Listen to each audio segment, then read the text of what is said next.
Como estudar de forma ativa as videoaulas? Hoje iremos aprender como fazer.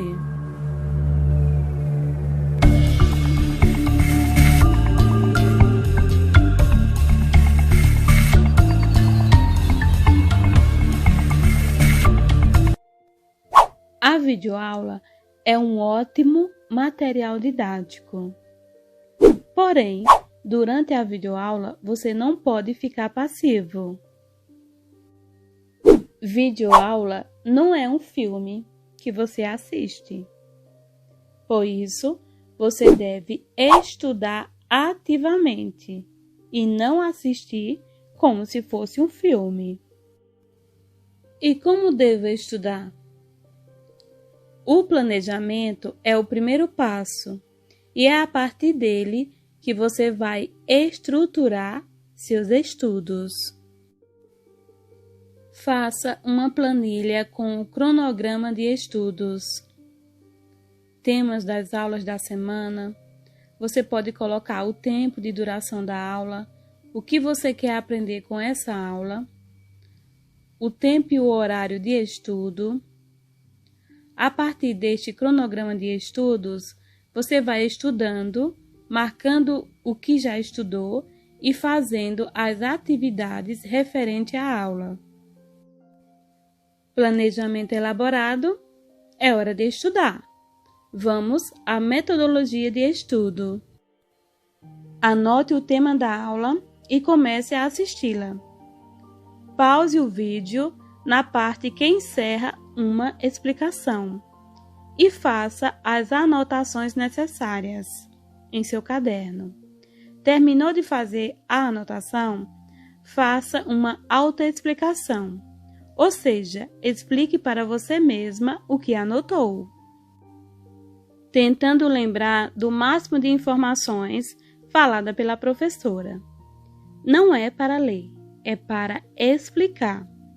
Se não conseguir explicar, volta o vídeo e assiste novamente. Você não vai assistir e anotar a explicação. Você assiste para aprender. A informação tem que estar na sua mente, não no teu caderno. Quanto mais informações você coloca no caderno, menos informações você guarda no seu cérebro. Assistir a aula toda e só depois fazer anotações não é o procedimento certo de estudo. Faça como eu estou ensinando. Primeiro passo, assista a aula conceito por conceito. Segundo, terminou o conceito? Pausa e anota. Terceiro passo, explica, a autoexplicação. Explica para você. Não é para copiar toda a fala do professor. O professor, quando explica, já apresenta o resumo. A memória precisa ser exercitada e, para exercitá-la, você tem que seguir esse processo. Você só sabe que aprendeu quando você souber explicar a temática da aula. Que métodos eu posso usar para a tomada de nota das videoaulas? O resumo. O resumo é uma ferramenta de aprendizagem. O resumo nos ajuda a aprender o que estamos estudando. Fazemos resumo para aprender melhor e memorizar mais fácil. E por que o resumo potencializa nossa aprendizagem? Porque tudo que aprendemos, memorizamos. Porque aprender é o ato de sermos ativos no processo de aprendizagem. Então, quando você faz um resumo, você está pensando sobre o que está estudando. E ao selecionar as palavras-chave, ao produzir o resumo, você está ativo, está no controle do processo de aprendizagem. Ao fazer resumo, sua concentração e memorização melhoram muito. Os sentidos voltam-se para a ação de fazer resumo. O olhar, o ouvir, o ler, o escrever, melhorando a concentração, melhora a memorização. Resumir não é transcrever o que está no livro, ou no texto, ou na videoaula para o papel. Resumir não é colar, não é copiar e colar. Quem não sabe fazer resumo, não sabe selecionar as palavras em um texto. Vai ler, acaba pintando todo o texto. Acha que tudo é importante. Outros vão resumir uma página, por exemplo, e faz 2. O resumo passa a ser maior que o original. Isso é resumo? É óbvio que não. Existem vários tipos de resumo. Todo ato de sintetizar, reorganizar, é o ato de fazer um resumo. O resumo pode ser feito em esquemas, mapas mentais, em tópicos, tabelas. É preciso aprender os princípios de fazer um resumo. Depois, é possível escolher qualquer formato de resumo de acordo com a sua necessidade. E que princípios são esses? Princípios é um norte, é aquilo que norteia.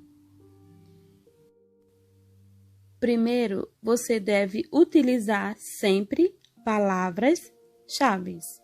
Palavras-chave geralmente são substantivos e verbos. Palavras-chave são as mais importantes dentro daquele texto. É aquilo que você tem que memorizar. Você pode usar palavras e símbolos. E como identificar as palavras-chave? É você identificar as respostas dentro do texto ou dentro da aula. Encontrar as melhores informações. Para você identificar as palavras-chave, é preciso fazer as perguntas-chave. E quais são as perguntas-chave? O que, como funciona e para que serve. Pode ter outras variantes, como essas que eu coloquei abaixo, o que, como, onde, de que forma, qual, para quê. Você tem que conversar com o texto, você tem que conversar com a aula. Assim você conseguirá concentração e as palavras-chave. Vamos ver um trecho de uma aula e observar como faz. A notícia é uma narrativa curta, oral ou escrita de um acontecimento atual e com interesse geral.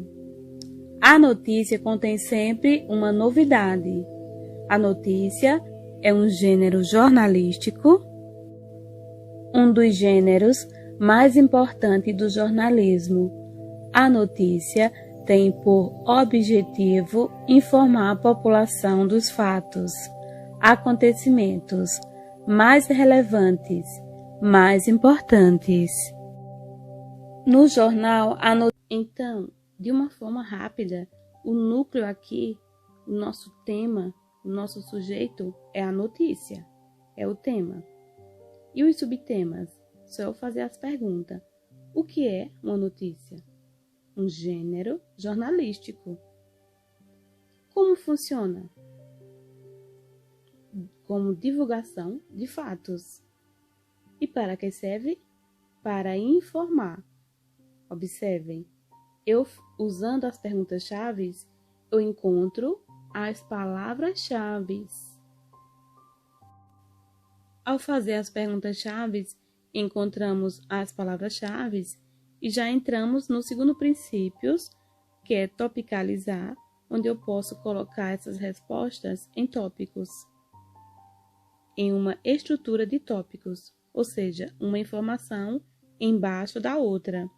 Isso ajuda a organizar as informações da maneira mais fácil, para lembrarmos quando necessário.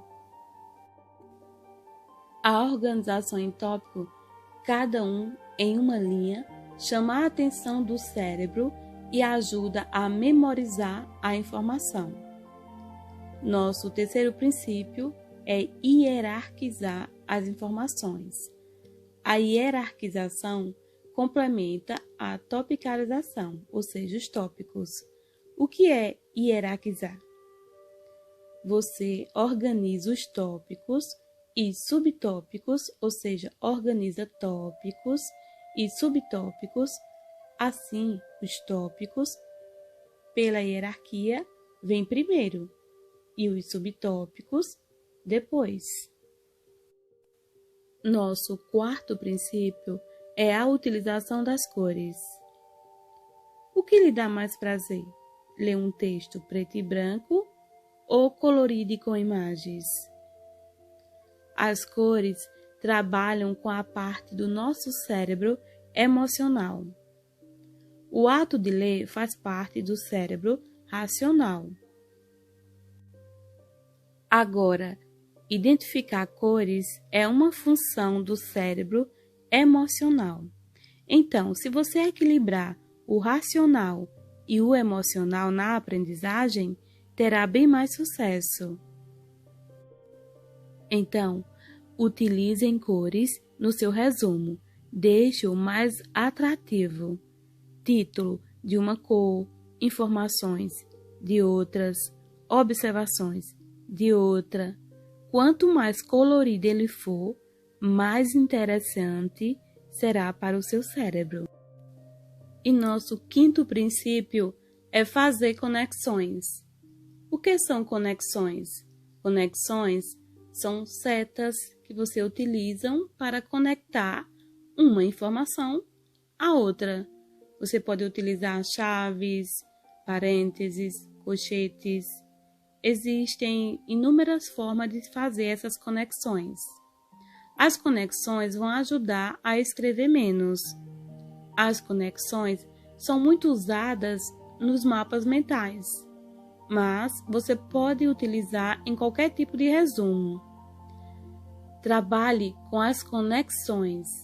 Escreva menos e faça seus resumos ser mais atrativos aos olhos e mais eficaz. Veja agora a definição de alguns métodos de estudo de alguns tipos de resumo. O mapa mental, que ele é bem visual. Para quem não gosta muito de ler e escrever, ele é ideal.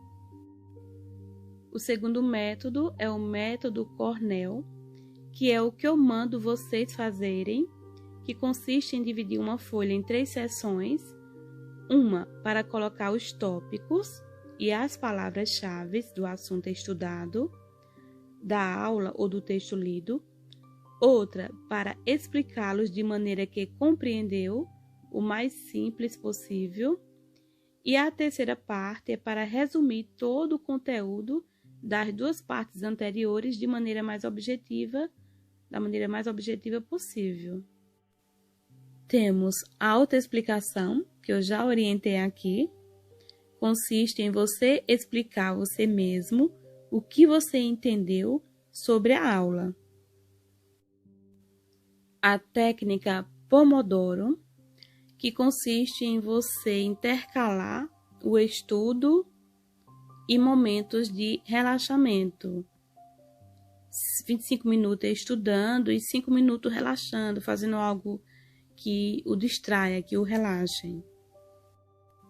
Então, de 25 em 25 minutos, você dá um intervalo de 5 para relaxar. Outro método interessante são as táticas mnemônicas. Você transforma o conteúdo em uma música e assim fica mais fácil de você memorizar palavras-chave. Espero que essas informações o ajude a estudar corretamente e fazer resumos adequados.